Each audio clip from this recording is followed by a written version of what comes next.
इस मूवी में दूसरे प्लेनेट की दुनिया दिखाई गई है। वहाँ लाइफ भी है, यानी वहाँ भी कुछ डिफरेंट क्रिएचर्स रहते हैं। अब मूवी की स्टार्टिंग में हमें एक नैरेटर स्टोरी सुनाता है इसी प्लेनेट के बारे में। ये प्लेनेट एक साइड पर था, बिल्कुल अकेला और डार्कनेस में छुपा हुआ। ये कई साल पहले की बात है जब सब कुछ वीरान लगा करता था, लेकिन अब नेचर कुछ और ही चाहती थी। इस प्लेनेट के लिए दो क्रिएचर्स ब्लेसिंग बनकर आए। अब वक्त आ चुका था कि इस प्लेनेट को खूबसूरत बनाया जाता, या यूं कहना गलत ना होगा कि इस प्लेनेट की अपनी खूबसूरती को सबके सामने लाने का। ये दोनों गार्डियंस इस प्लेनेट के लिए सन और मून लाए। अब कई साल गुजर गए और वहाँ रहने वाले सन और मून को कंट्रोल करने लग गए, और इसी तरह से दिन और रात का सिस्टम शुरू हो गया। अब वक्त आ चुका था कि इस प्लेनेट को कई साल गुजर जाने के बाद नए गार्डियंस की जरूरत थी। उम्मीद थी कि सन का गार्डियन सोहोन बनेगा और मून का गार्डियन एक और आदमी, जिसको हम एक्सपेक्टेड गार्डियन के नाम से बुलाएंगे। अब साथ ही हम एक बच्ची को देखते हैं जो फैक्स यानी मोम से बनी हुई है। उसके फादर भी फैक्स से ही बने हैं। वो बच्ची बहुत जीनियस है और उसे स्काई देखने का बहुत शौक है। वो अपने फादर से कहती है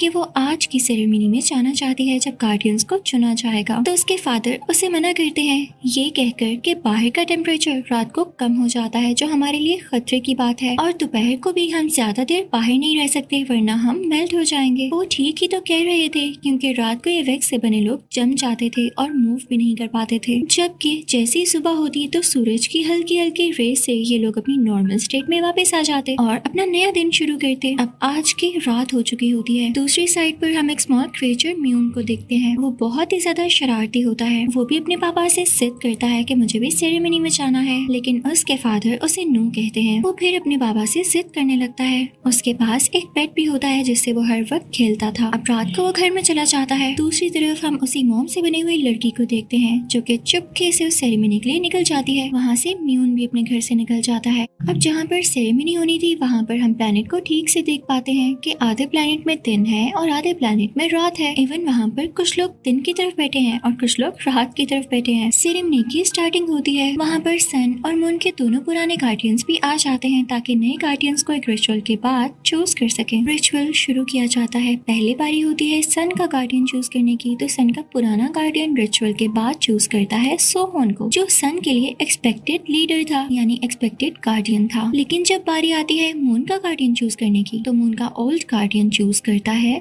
म्यून को। इस बात की वजह से उसके एक्सपेक्टेड गार्डियन को बहुत गुस्सा आता है कि इतना छोटा बच्चा ये ड्यूटी कैसे परफॉर्म कर सकता है। सोहोन और ये एक्सपेक्टेड गार्डियन दोनों ही उस बच्चे के बारे में बुरी बातें करने लगते हैं कि म्यून ये सीट डिजर्व नहीं करता था, ये सीट उसी एक्सपेक्टेड गार्डियन को मिलनी चाहिए थी। लेकिन पुराने गार्डियन को जो ठीक लगा उन्होंने वैसा ही किया। जरूर इसके पीछे कोई ना कोई रीजन होगी। अब म्यून और सोहोन को अपने अपने टेम्पल्स दे दिए जाते हैं। वहीं पर हम देखते हैं कि एक ब्लैक क्रिएचर उन पर स्पाई कर रहा है। वो एक जगह पर जाता है जहाँ पर एक डार्क फायर डीमन होता है। वो बहुत ही बड़ा और बुरा लग रहा था। वो इनफैक्ट सन को चुराना चाहता था। उसके पास तो व्हाइट कलर के स्नेक्स होते हैं जो फ्लाइंग स्नेक्स थे। वो उन मैजिकल और फ्लाइंग स्नेक्स को ऊपर की तरफ भेजता है और उनकी ये खासियत थी कि वो किसी का भी माइंड कंट्रोल कर सकते थे। डीमन ने उन स्नेक्स को उसी एक्सपेक्टेड गार्डियन के पास भेजा था जो कि पहले से ही गुस्सील आदमी था। वो स्नेक्स जाकर उसका माइंड मैनिपुलेट करने लगते हैं। उसके दिमाग में तरह तरह की बातें डालने लगते हैं कि ये सीट तुम्हारी थी, वो म्यून ने क्यों ले ली। यहाँ पर उसकी आंखें बदल जाती हैं, स्नेक्स की तरह ही हो जाती हैं और वो म्यून से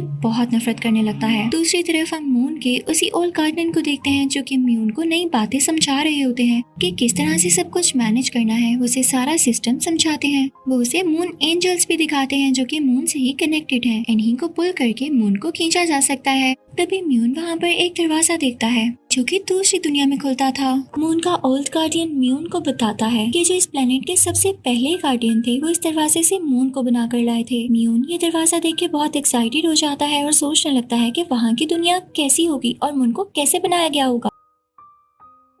इससे पहले कि म्यून और गार्डियन से कुछ और पूछता हो, वहाँ से गायब हो जाते हैं और अब म्यून को अकेले ही सब कुछ हैंडल करना था। इनफैक्ट वो एक पत्थर में बदल जाते हैं। उधर हम सन के नए गार्डियन को देखते हैं जिसका नाम सोहोन है। उसे भी सन के पुराने गार्डियन का एक असिस्टेंट गाइड कर रहा होता है और वो भी देखता है कि इसका पुराना गार्डियन एक पत्थर में बदल चुका है। वो भी अपनी सब ड्यूटी सीख जाता है। रात को हम म्यून को देखते हैं जो कि मून को खींचने की कोशिश कर रहा होता है, लेकिन उससे बैलेंस सारा का सारा खराब ही हो जाता है। मून एंजल भी उसकी हेल्प करता है, लेकिन रोज रोप टूट जाती है और मून दूर चला जाता है। सोहन जब देखता है कि मून अपनी जगह पर से हिल रहा है तो उसे बहुत गुस्सा आता है। तभी उसके पास मून का एक्सपेक्टेड गार्डियन भी आ जाता है और उसे भड़काने लगता है कि देखो, जिस बच्चे यानी म्यून को कुछ भी नहीं पता उसे मून का गार्डियन बना दिया गया है। तो अब सोहन उस तरफ निकल पड़ता है, पर सोहन के वहाँ पर पहुँचने से पहले ही म्यून एक मून एंजल को मून की तरफ भेजता है। अब मून दोबारा से रोप से बंधा जाता है। म्यून उसे खींचने लगता है और फाइनली अपने पास कर लेता है। सब कुछ दोबारा से ठीक हो जाता है। अब क्योंकि दूसरी तरफ सोहन अपने सन टेम्पल से निकलकर दूसरी तरफ गया होता है,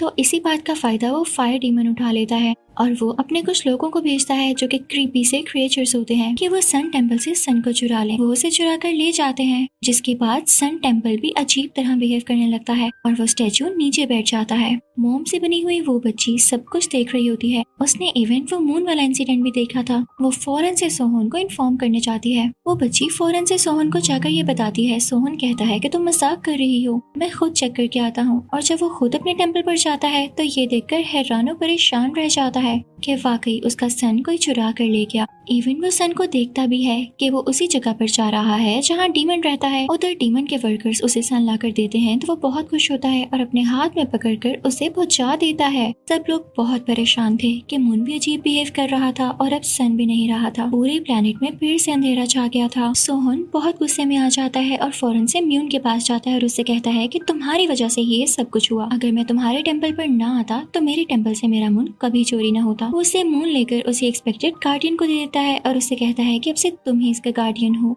और खुद वो उस मोम से बनी हुई बच्ची के साथ डीमन की जगह पर सन को ढूंढने चला जाता है। उधर म्यून काफी सैड होता है क्योंकि अब उसके पास कुछ भी नहीं बचा था और उसे शर्म भी आ रही थी कि उसकी वजह से क्या कुछ हो गया। तो वो फौरन से अपने घर वापस जाता है, लेकिन उसकी फैमिली उसे एक्सेप्ट नहीं करती क्योंकि उन्होंने उसको मना किया था कि तुम सेरेमनी में नहीं जाओगे। तो म्यून अब बेचारा बहुत ज्यादा सैड हो जाता है। अब उधर सोहन और वो मोम से बनी हुई बच्ची जब आगे जा रहे होते हैं तो उन्हें अपने सामने म्यून दिखाई देता है, जिसे देख के वो हैरान होते हैं और उससे पूछते हैं कि तुम यहाँ क्या कर रहे हो। तो म्यून कहता है, सोहन मुझे माफ कर दो। वो उस बच्ची से भी माफी मांगता है कि मैं तुम लोगों की एक्सपेक्टेशंस पर पूरा नहीं उतर सका। वो सोहन से कहता है कि मैं भी तुम्हारे साथ उस डीमन के पास जाना चाहता हूँ और तुम्हारी मदद करना चाहता हूँ। पहले तो सोहन मना करता है, लेकिन उस छोटी बच्ची के कहने पर मान जाता है कि हमें इसको एक चांस देना चाहिए। और जो भी है, म्यून बहुत काम का है। उधर हम देखते हैं कि उसी एक्सपेक्टेड गार्डियन से जिसे अभी अभी सोहन ने नया गार्डियन बनाया है, उससे भी मून कंट्रोल नहीं होता। वो उसे अपनी तरफ खींचने लगता है और जैसे ही मून उसके हाथों में आता है वो श्रिंक होने लगता है और आहिस्ता आहिस्ता से गायब हो जाता है। वो परेशान होकर मून एंजल्स के पास जाता है, लेकिन वो भी कुछ नहीं कर पाते। पहले तो सन गया, अब मून भी चला गया, तो पूरे प्लैनेट पर इतना ज्यादा अंधेरा हो जाता है कि कुछ भी नजर नहीं आता। और डार्क फायर डीमन यही तो चाहता था, तो वो बहुत खुश होता है। अब उस तरफ जंगल में वो तीनों चलते चलते एक ऐसी जगह पर पहुंचते हैं जहाँ पर नीचे पानी होता है और उसमें कोई होल होता है। वो डिसाइड करते हैं कि हम इसी होल में जंप करेंगे क्योंकि इसी के नीचे वो डार्क फायर डेमन रहता है, एक ऐसी केव में जहाँ और कोई नहीं आ सकता। और अगर कोई आना भी चाहे तो वो कोई एक्सपर्ट ही होगा या बहुत मुश्किलों के बाद आएगा। तो पानी में जाने से पहले वो लोग कोई अलजी खाते हैं जिससे उनकी ऑक्सीजन पूरी रहेगी और उन्हें कोई मसला नहीं होगा। लेकिन वो वैक्स से बनी हुई लड़की डर रही होती है क्योंकि जाहिर है अब रात हो चुकी थी और पानी में जाने से वो जम सकती थी। लेकिन म्यून और सोहन कहते हैं कि तुम बहुत अच्छी हो, हम तुम्हें कभी भी फ्रीज नहीं होने देंगे, तुम्हारे हमेशा ही साथ रहेंगे। अब वो तीनों पानी में जंप लगाते हैं, लेकिन तभी वहाँ पर कोई सी मॉन्स्टर आ जाता है और उस बच्ची को पकड़ लेता है। सोहन और म्यून उसे छुड़वाने की कोशिश करते हैं लेकिन नहीं छुड़ा पाते। वो काफी डिसअपॉइंट हो जाते हैं, लेकिन तभी वहाँ पर एक और मॉन्स्टर आता है। उससे काफी तेज रोशनी निकल रही थी। ये लोग डर जाते हैं, लेकिन तभी वो आकर कहता है, रुको, मैं कोई मॉन्स्टर नहीं बल्कि मून का ओल्ड गार्डियन हूँ। वो आकर इन सब को सी मॉन्स्टर से बचाता है और बाहर ले आता है और कहता है कि मैं तुम लोगों की हेल्प करूंगा। साथ ही साथ वो वैक्स से बनी हुई लड़की को भी ठीक करता है और ये लोग अपना आगे का सफर स्टार्ट करते हैं। अब वो चारों साथ होते हैं और उनमें उसे डार्क फायर डीमन के बारे में बातें होने लगती हैं। वो ओल्ड गार्डियन इनको बताते हैं कि ये डीमन पहले सन का गार्डियन हुआ करता था, लेकिन इस पर मैजिक हो गया और इसे डीमन में बदल दिया गया। तब से इसने सोचा कि मैं बाकी सबसे बदला लूंगा और सन को वापस लूंगा। ये इनफैक्ट अभी हेल में है, लेकिन इस चीज का इस पर कोई असर नहीं होता। ये और ज्यादा स्ट्रॉन्ग बन गया है। अब बातें करते करते ये लोग उसी हेल के दरवाजे तक पहुंच जाते हैं। अब वो लोग आगे बढ़ने वाले ही होते हैं कि तभी म्यून देखता है कि उसका मून टेम्पल यहीं पर आ रहा है। मून फौरन से उधर जाता है। वो अपने पेट को बुलाता है तो वो मोम से बनी हुई लड़की भी उसके साथ आ जाती है। अब वो अपने टेम्पल पर बैठता है और उसे कंट्रोल करता है। टेम्पल बिल्कुल ठीक हो जाता है और उसकी बात सुनने लग जाता है। तो दोनों बहुत खुश होते हैं। हैं, यानी म्यून और वो मोम से बनी हुई लड़की, कि चलो अच्छा है अब ये टेम्पल म्यून की बात सुन रहा है। जैसे ही वो लोग टेम्पल के अंदर जाते हैं तो देखते हैं कि वहाँ पर वही एक्सपेक्टेड गार्डियन है जिसे सोहोन ने नया गार्डियन बनाया था। वो काफी सैड होता है, उसे भी शर्मिंदगी यानी गिल्ट हो रहा होता है कि वो मून टेम्पल को कंट्रोल नहीं कर सका। तभी म्यून उनको वही दरवाजा दिखाता है जो उसे पुराने गार्डियन ने दिखाया था और कहता है कि मैं भी इसके अंदर जाऊंगा और नया मून लेकर आऊंगा जो कि डिसअपियर हो गया है। वो मोम से बनी हुई लड़की भी उसके अंदर उसके साथ जंप लगा देती है, लेकिन जैसे ये लोग वहाँ जाते हैं कुछ मॉन्स्टर्स इन पर अटैक करने लगते हैं क्योंकि इतना आसान तो नहीं था मून लाना। लेकिन तभी म्यून उस मोम से बनी हुई लड़की से कहता है रुको, ये सिर्फ हमारी इमेजिनेशन है, असली दुनिया तो वो है जहाँ हम रहते हैं। तभी वो खुद में पावर्स इकट्ठी करता है और अपना हाथ आगे करके उन सब मॉन्स्टर्स को गायब कर देता है, क्योंकि ये सिर्फ उसकी ख्वाबों की दुनिया थी, उसके ख्यालों की दुनिया थी जिस पर वो कंट्रोल पाना सीख चुका था। आगे जाते ही उसे वो जगह दिखाई देती है जहाँ से मून को कार्व किया जा सकता है। वो कुछ टूल्स की मदद से मून को कार्व कर लेता है, लेकिन जैसे ही उसे वापस टेम्पल में ले जाने लगता है तो देखता है कि उसमें तो चमक ही नहीं है, न रोशनी है। तो तभी उसे याद आता है हाँ, सन जो गायब हुआ है, मून सन से ही तो रोशनी लेता है। वो लोग मून को लेके बाहर आ जाते हैं और बहुत खुश होते हैं। जब मून का एक्सपेक्टेड गार्डियन अपनी आंखों से ये सब कुछ देखता है कि मून तो म्यून लेकर आया है, तो वो समझ जाता है कि क्यों इसी को गार्डियन बनाया गया था, क्योंकि ये डिजर्व करता है, मून यही ला सका है। तो वो उसे सॉरी कहता है। म्यून उसे माफ कर देता है और अपने अगले सफर पर चल पड़ता है जो कि सोहोन के साथ उसने शुरू किया था। सोहोन वहाँ पर पहुँच चुका होता है जहाँ पे वो डीमन रहता है, लेकिन तभी वहाँ पर डीमन के स्नेक्स आ जाते हैं जो कि उसको कंट्रोल करने की भी कोशिश करते हैं। और जब वो देखता है कि उस पर भी डार्कनेस छा रही है तो वो खुद को कंट्रोल करने की कोशिश करता है लेकिन नहीं कर पाता। और तभी वहाँ पर वही ओल्ड गार्डियन आ जाता है जो उन्हें पहले भी मिला और वो यहाँ पर सोहोन को बचाता है अपनी जान की सेक्रीफाइस देकर। जल्दी वहाँ पर म्यून और वो मोम से बनी हुई लड़की भी आ जाते हैं। अब ये तीनों आगे बढ़ने लगते हैं, लेकिन तभी सामने वही फायर डीमन आ जाता है। सोहोन इन सब से कहता है कि तुम लोग आगे जाओ, सन को ढूंढो, मैं इसे लड़ लूंगा। और अब सोहोन एक तलवार उठाकर उसे लड़ने लगता है। म्यून और वो मोम से बनी हुई लड़की आगे बढ़ने लगते हैं कि तभी वहाँ पर उसी डीमन के वर्कर्स आ जाते हैं। अब म्यून उनसे फाइट करने लगता है और मोम से बनी हुई लड़की अकेले आगे बढ़ने लगती है। उसे पता चल जाता है कि सन कहाँ पर है। वो फौरन से उसके पास जाती है। वो लड़की बहुत खुश होती है और जाकर बुझे हुए सन को ब्लो करती है ताकि उसके ब्लो करने से यानी फूंक मारने से वो सन दोबारा से जल उठे। जैसे ही वो ऐसा करती है तो सन की रोशनी भी वापस आ जाती है और उसकी आग भी। लेकिन आपको याद है कि मोम आग से पिघल जाती है और पानी में या कम टेम्परेचर में जम जाती है। तो बस यहाँ पर वो मोम से बनी हुई लड़की मेल्ट हो जाती है और नीचे गिर जाती है। म्यून फौरन से उसकी तरफ भाग कर आता है, पर वो लड़की उसे कहती है कि मैं जिंदा रहूं या मर जाऊं कुछ नहीं होगा, तुम जाओ सन और मून को बचाओ, इससे बहुत बड़ा डिफरेंस बनेगा। लेकिन तभी वहाँ पर डीमन के वर्कर्स आ जाते हैं और उन दोनों को मारने की कोशिश करते हैं अपना पाँव उन पर रखकर। लेकिन तभी सोहोन आता है और उसके पाँव को मजबूती से पकड़ लेता है और उनको दूर उठाकर फेंकता है। अब सन फ्री हो चुका था और चलने लगा था तो उसकी लाइट से मून भी चमकने लगता है